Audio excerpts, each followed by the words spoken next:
Hello everyone, how are you guys? I hope everyone is doing well.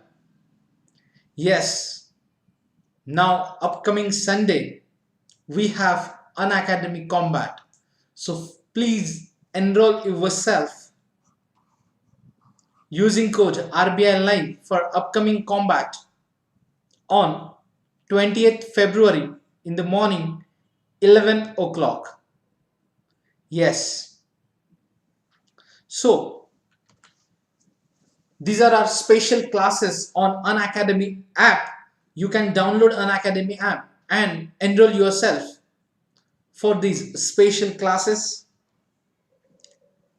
Yes, welcome you all on Let's Crack UPSC CSE English, our crash course for upcoming Prelims 2021. Inspire. Yes, today we'll see emergency provision. Yes, it's my pleasure to welcome you all on our platform, Unacademy, where you will get daily live classes, structured courses, live tests and quizzes to evaluate yourself, along with unlimited access for live and recorded classes. We 100 plus top educators will guide you throughout the preparation. Yes. So download Unacademy Learning app and start your preparation. It's me, Rushikesh Inamdar, having experienced more than 8 years to guiding UPSC aspirants. You can follow me on Unacademy and you can join our Telegram group using this link. Yes,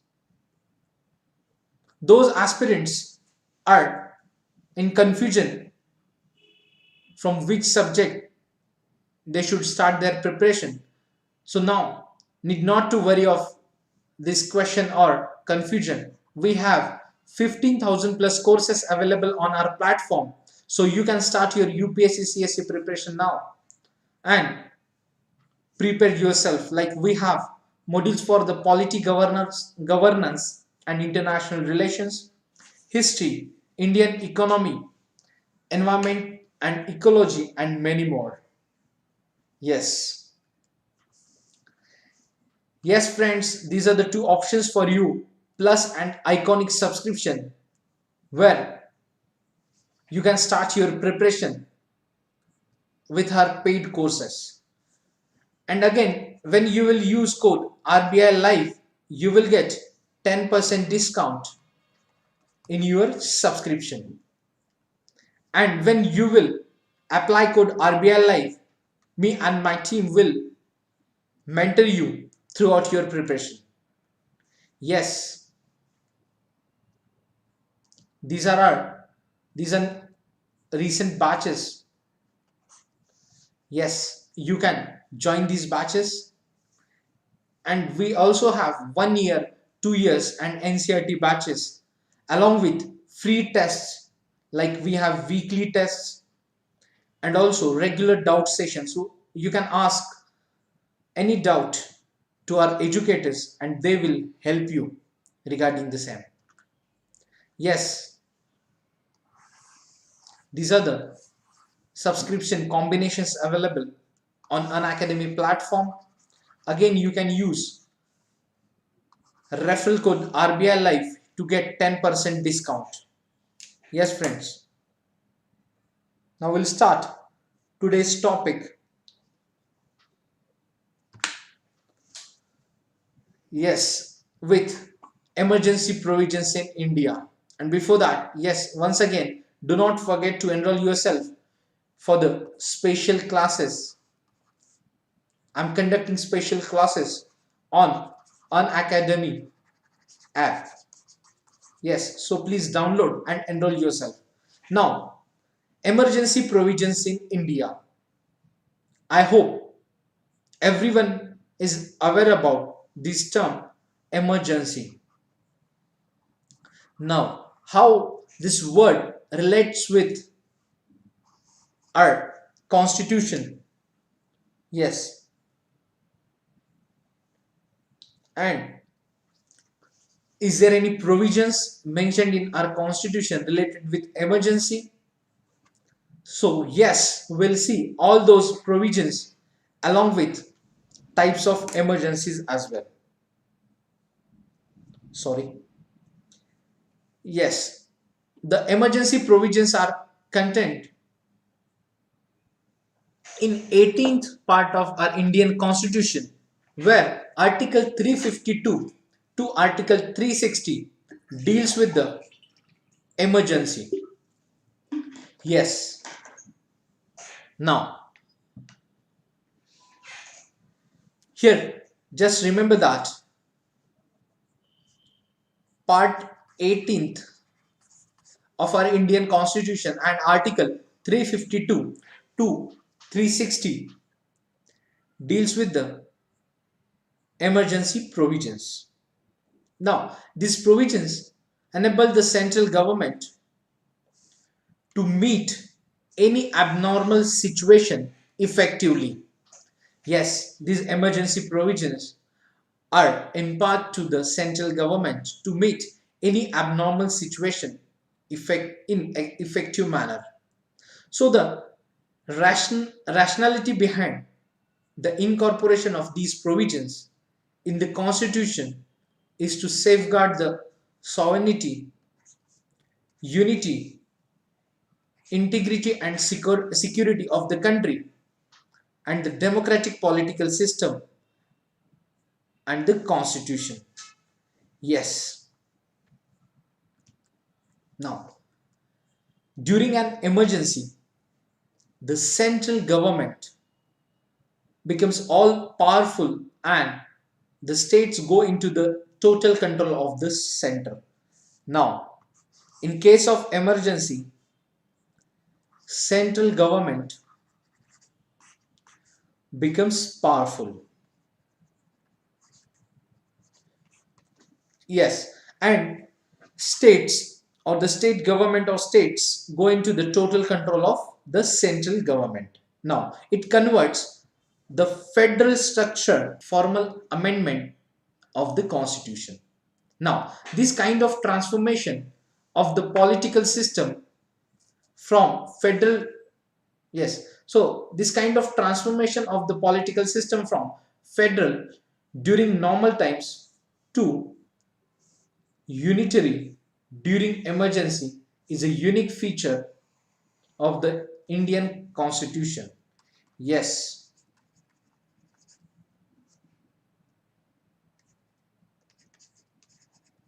As we know, in normal times, we have federal political system, and in the abnormal conditions or during emergency, automatically our political system convert into unitary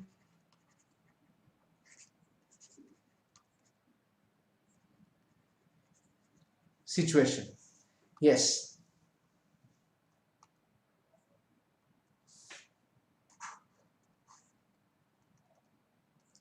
Yes, friends. So here, just remember that the unique feature of the Constitution, it's all about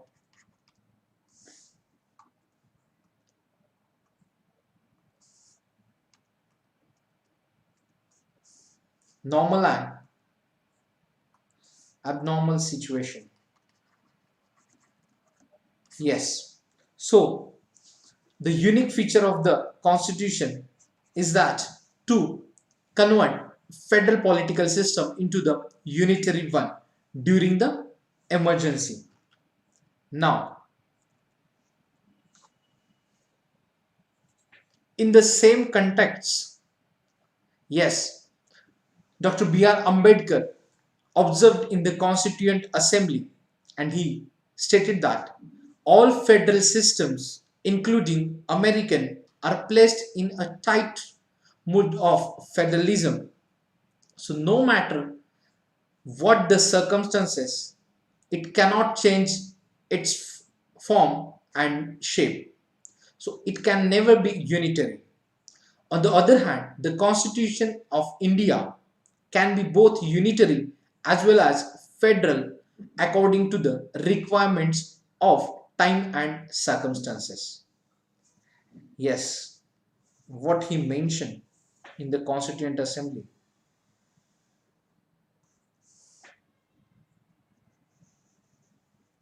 So our Constitution of India can be both unitary as well as federal according to the requirements of time and circumstances. So in normal times, it is framed to work as a federal system, but in times of emergency, it is so designated as to make it work as though it was a unitary system.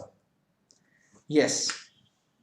So the Constitution stipulates three types of emergencies. Now, the introductory information of emergency provisions will see the types of emergencies. So there are three types of emergencies. So Article 352 of our Indian Constitution is describes an emergency due to war, external aggression, or armed rebellion. Yes, so this phrase armed rebellion was inserted by the 44th Amendment Act 1978. So replacing the original phrase internal disturbance. Yes. Now, this is popularly known as national emergency.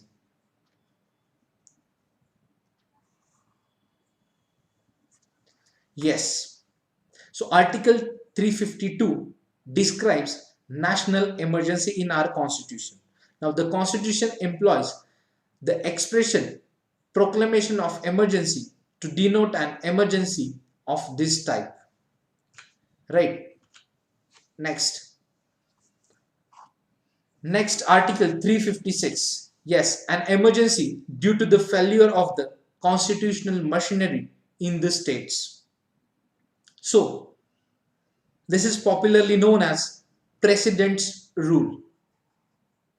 Yes, so it is also known by two other names, that is state emergency or constitutional emergency. Article 356 describe president rules or state emergency or constitutional emergency, right? So the Constitution does not use word emergency for this situation. So it's mentioned as a precedent rule, which means an emergency due to failure of the constitutional machinery in the states. Yes, so our Constitution does not use the word emergency for this situation under Article 356. Now, third is financial emergency. Sorry guys.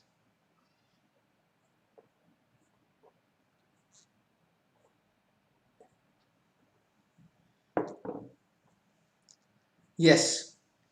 Next is financial emergency. Yes, due to a threat to the financial stability or credit of India, which described under Article 360 of Indian Constitution. Right. So, first is national emergency described under Article 352. Then, President's Rule mentioned under Article 356 and financial emergency mentioned under Article 360 of Indian Constitution. Yes, now we'll see first type of emergency, that is national emergency.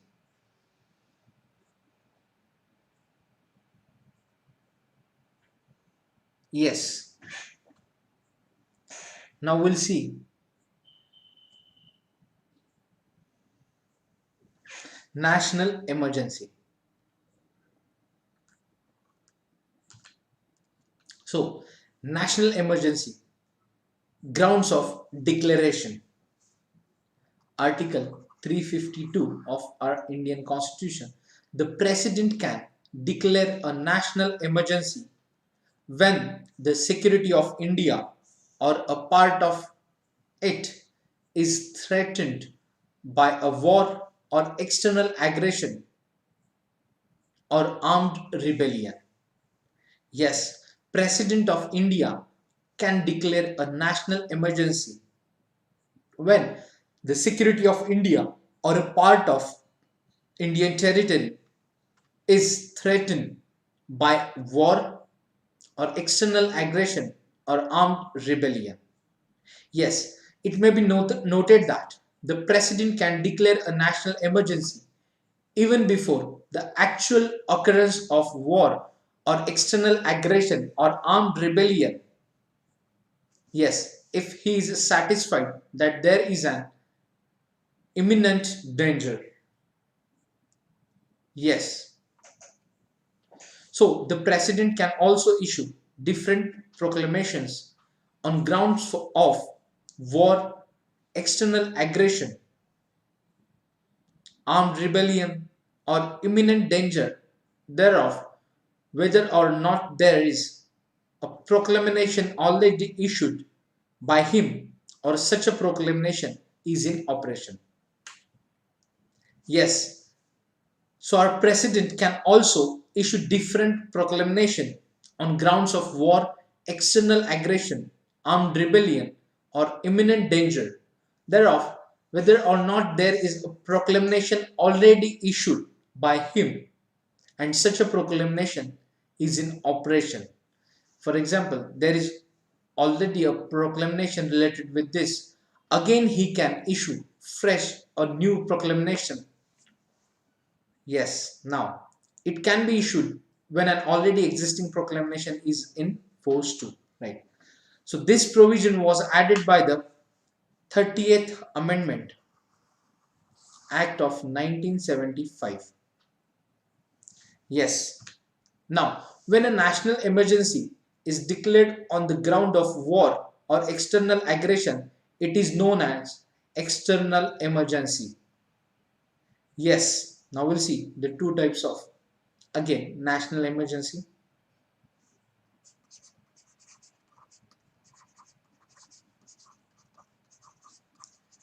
Yes.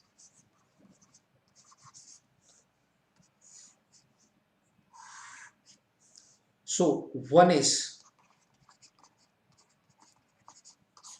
external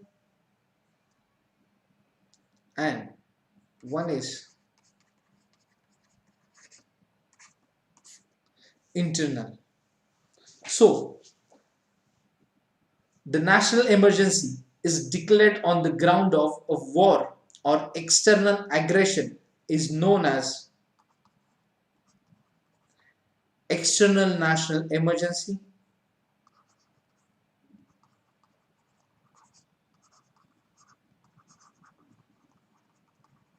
And when national emergency is declared on the ground of armed rebellion,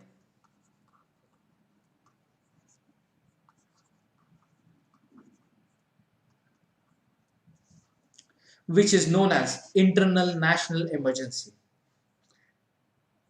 Yes.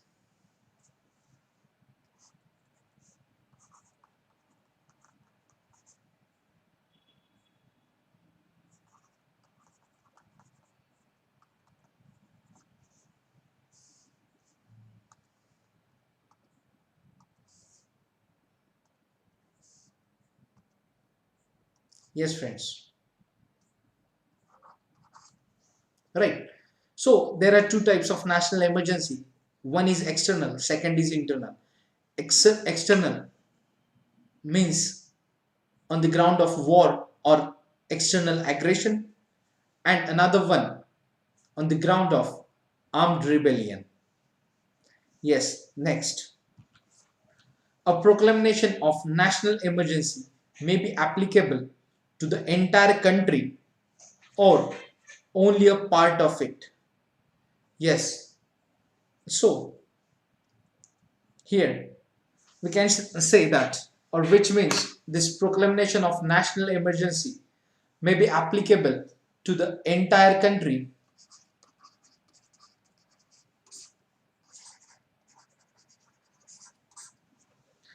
or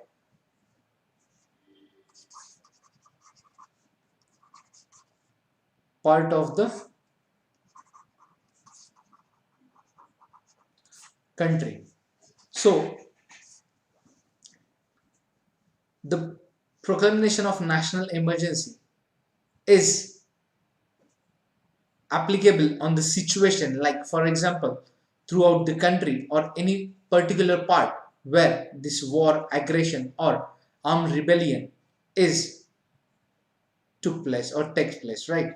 Will take place. Yes. Now the 42nd Amendment Act 1946 enabled the President to limit the operation of a national emergency to a specified part of India. Yes.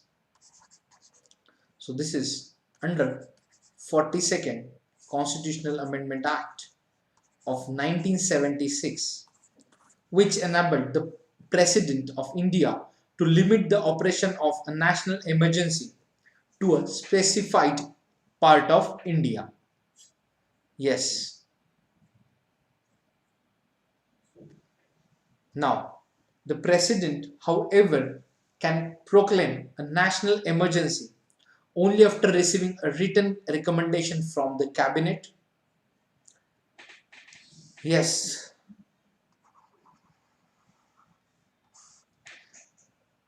So the President, however, can proclaim a national emergency only after receiving a written recommendation from the Cabinet. So Article 352 defines the term Cabinet as the council consisting of Prime Minister, yes, Prime Minister and other ministers of the Cabinet rank, right? Yes. Now, which means that the emergency can be declared only on the concurrence of the Cabinet and not merely on the advice of the Prime Minister. Yes, so why this provision made or mentioned, which means in what happened in 1975, then the Prime Minister Indira Gandhi advised the President to proclaim emergency without consulting her cabinet. Yes, so the cabinet was informed of the proclamation after it was made as a fait accompli. Yes, this is a French term which means completed. Right. So in 1975, what happened? The then Prime Minister Indira Gandhi advised the President to proclaim emergency without consulting her cabinet. So the cabinet was informed of the proclamation after it was made as a fait accompli, which means she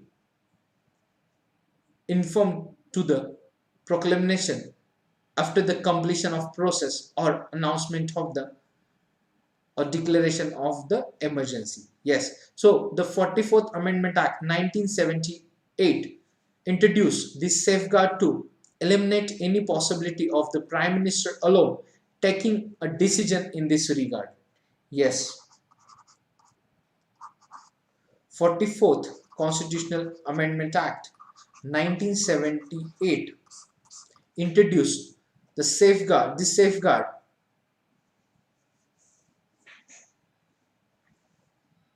to eliminate any possibility of the Prime Minister alone taking a decision in this regard, which includes like a national emergency. So the President can proclaim a national emergency only after receiving a written recommendation from the Cabinet. Yes, the 30th Amendment Act 1975 made the declaration of a national emergency immune from the judicial review. Yes, but this provision was subsequently deleted by the 44th Amendment Act 1978. Yes, so further, in the Minerva Mills case 1980, the Supreme Court held that the proclamation of a national emergency can be challenged in a court on the ground of malafide or that the declaration was based on wholly extraneous and irrelevant facts or is absurd or perverse. Yes.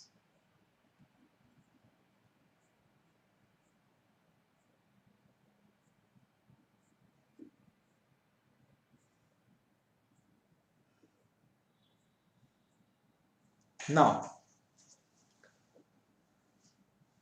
here is a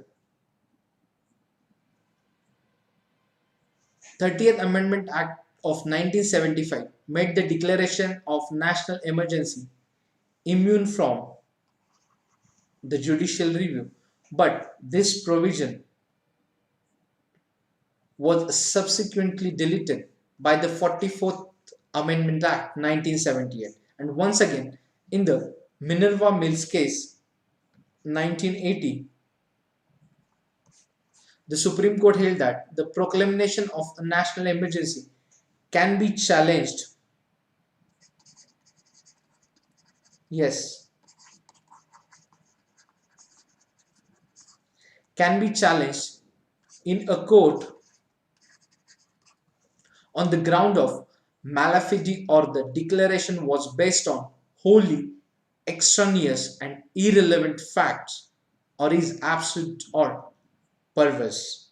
Yes, which means the national emergency can be challenged in a court.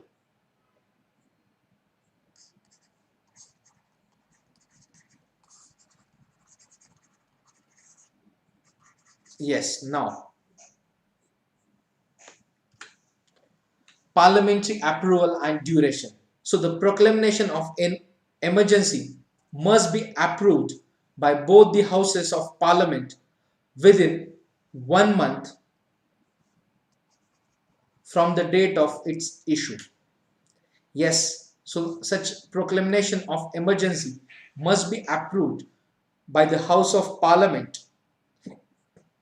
Yes, both the houses of Parliament within 1 month from the date of its issue. Yes, Rajya Sabha and Lok Sabha. Yes, so such proclamation of emergency must be approved by the houses of Parliament. So there is one time frame that is within 1 month from the date of its issue. So originally the period allowed the period allowed for approval by the Parliament was 2 months, but was reduced by the 44th Amendment Act 1978.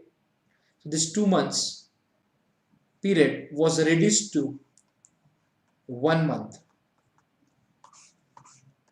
Yes. Now, a proclamation must be approved by both houses within 1 month by a special majority. Yes, and this extends the life of emergency by 6 months at a time, and this can be done infinite times. Yes, so this extends the life of emergency by 6 months at a time, and this can be done infinite times. Yes, so here we can say that the emergency can be extended by 6 months at a time, and this can be done infinite times, so there is no limit for that. Like on the situation the decision will take place. Yes, or on the situation particular situation will decide this proclamation of emergency. Now, if Lok Sabha is dissolved, then the approval of proclamation or extension of its life can be done by Rajya Sabha. Yes, in case of where in the scenario where Lok Sabha is dissolved, then the approval of proclamation or extension of its life can be done by the Rajya Sabha. And the proclamation survives till 30 days after first sitting of the newly reconstituted Lok Sabha. Yes, so the proclamation survives till 30 days after first sitting of the newly reconstituted Lok Sabha.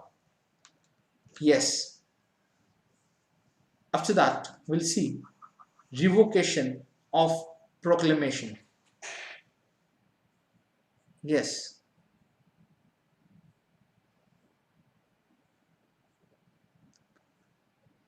now a proclamation of emergency may be revoked by the president at any time by a subsequent proclamation. So such a proclamation does not require the parliamentary approval. Yes, so a proclamation of emergency may be revoked by the president at any time by a subsequent proclamation, and such a proclamation does not require the parliamentary approval. Now, the president must revoke a proclamation if the Lok Sabha passes a resolution disproving its continuation, and again this safeguard was introduced by 44th Amendment Act 1978. Yes.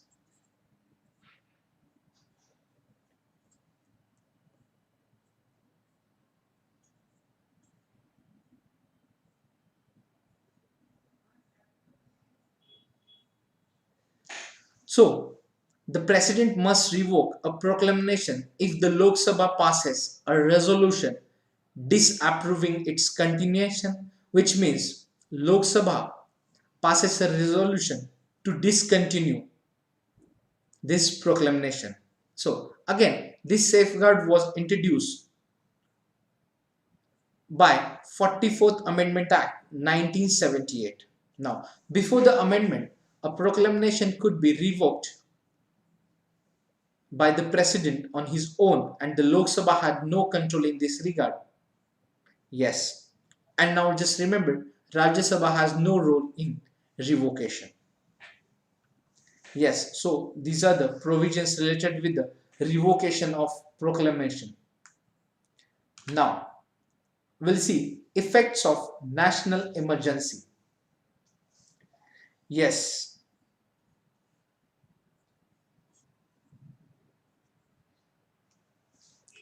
So a proclamation of emergency has drastic and wide-ranging effects on the political system.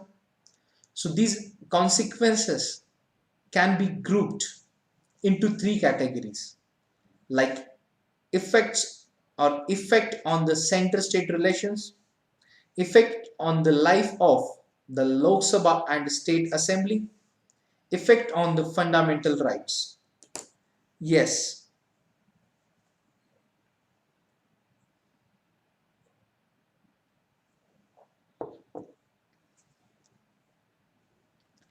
Effects of national emergency. So these consequences can be grouped into three categories, which means, yes,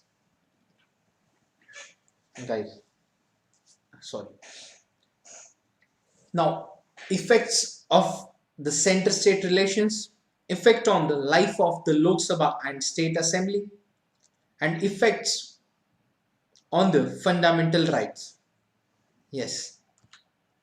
So, center can issue executive directions to states on any matters. Yes, in this proclamation of national emergency, center can issue executive directions to states on any matters. However, state governments are not suspended and parliament can make laws on matters in the state list. Yes, during the national emergency, the center can issue executive directions to states on any matters and parliament can make laws on matters in the state list. Yes, if parliament is not in session, president can pass ordinances on state least matters. Yes, during the national emergency, if parliament is not in session, then president can pass ordinances on state least matters. Yes, parliament can also confer powers and duties on central and its authorities to carry out tasks under its extended jurisdiction. Yes, such legislative actions become inoperative within 6 months of the emergency ceasing to operate. Right? Such laws apply even to states where the emergency is not imposed. Yes. So, here we can see the effects of national emergency on center-state relations, then the life of Lok Sabha and State Assembly, and effects on the fundamental rights as well, where center can issue executive directions to states on any matters, and parliament can make laws on matters mentioned in the state list. Yes, in case of parliament is not in session, then president can pass ordinances on the state list matters. Yes, parliament can also confer powers and duties on central and its authorities to carry out tasks under its extended jurisdiction. So such legislative actions become inoperative within 6 months of emergency ceasing to operate, and such laws apply even to states where the emergency is not imposed. Yes, all such laws enacted by the parliament or central authorities. So such laws apply even to states where the emergency is not imposed. Right now, president can modify distribution of revenues between center and states till the end of financial year and financial year when emergency is over. So such orders have to be laid before parliament. Yes, and parliament by law can extend term of Lok Sabha and state legislative assembly by 1 year at a time. Yes, so during the national emergency, parliament can or parliament by law can extend term of Lok Sabha and state legislative assembly by 1 year at a time. So they can extend any number of times, right? So at a time for 1 year. Then this becomes inoperative by the end of 6 months of emergency ending. Right. So under Article 358, all fundamental rights under Article 19, that is right to freedom, are automatically suspended when a proclamation of national emergency on external grounds is declared. Yes, so now just remember, right to freedom are not, or that is fundamental, all fundamental rights under Article 19 are not suspended when national emergency or proclamation of national emergency on armed rebellion. Yes, in case of armed rebellion, there is no suspension of these fundamental rights. But in case of or national emergency on external grounds, then these all fundamental rights under Article 19 are automatically suspended. So this action applies to whole country, not a part. Yes, so this action applies to whole country, not a part. Now, any law can be passed that violates these rights, but not any other. Such a law can't be invalidated till the emergency is operative, and any action as per also remain laws also remains above judicial remedy even after emergency is revoked. Yes.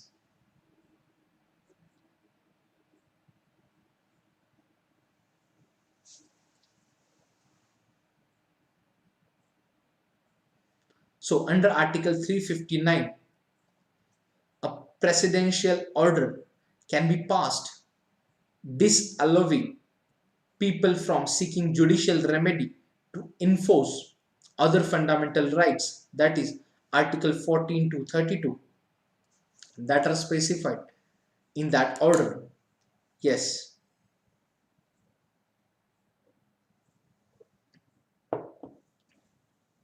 So Article 14 to 32 that are specified in that order for a specific period only. Yes. So any law can be passed that violates these rights, but not any other.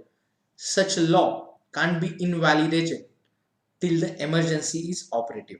Right. So any action as per laws also remains above judicial remedy even after emergency is revoked. And under Article 359, a presidential order can be passed disallowing people from seeking judicial remedy to enforce other fundamental rights, that is Article 14 to 32, that are specified in that order, which except Article 20 and 21, that is right to life and liberty for a specific period. Yes. Then the rights remain in force, but right to seek remedy is suspended. Yes, the rights remain in force, but right to seek remedy is suspended, and the state can make laws abridging the fundamental rights mentioned in the order. Such laws can't be challenged in court. So any executive action under such laws is also protected. Presidential order has to be approved by both houses. Yes. So in this regard, presidential order has to be approved by both houses, that is Rajya Sabha and Lok Sabha, which means presidential order has to be approved by parliament. So Article 359 is available even during national emergency on armed rebellion. Yes, what we have stated or I discussed earlier, that is under Article 3 or Article 359 is available even during national emergency on the ground of or on the grounds of armed rebellion. Now, the presidential order can apply to whole country or a part. Yes. So, effects of national emergency.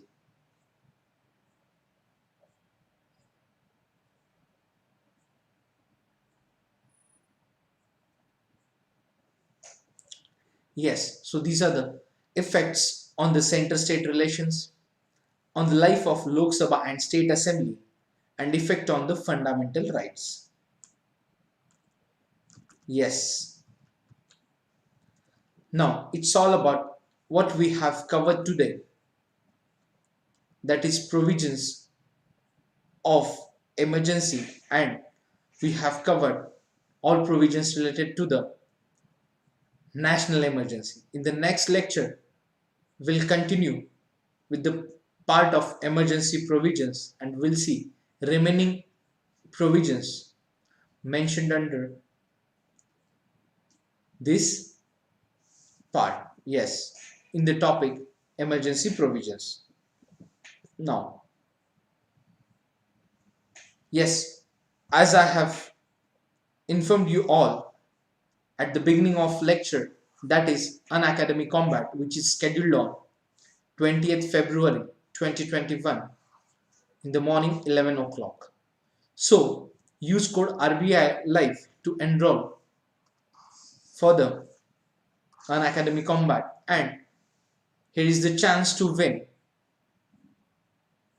exciting and amazing prizes. Yes, where complimentary Unacademy Plus subscription is also for the rank from 1 to 3, and there is number of exciting prizes as well. So this is the scholarship test program, and Unacademy Combat is conducting this fortnightly event. So enroll yourself, and again request to all to join our Telegram group, and do not forget to use code RBI Live for the subscription to get 10% discount and guidance. Till the time, you can like, share and subscribe Unacademy channels and hit the bell icon for notifications for lectures. Yes, it's all about in the today's session. So see you in the next lecture. Take care. Thank you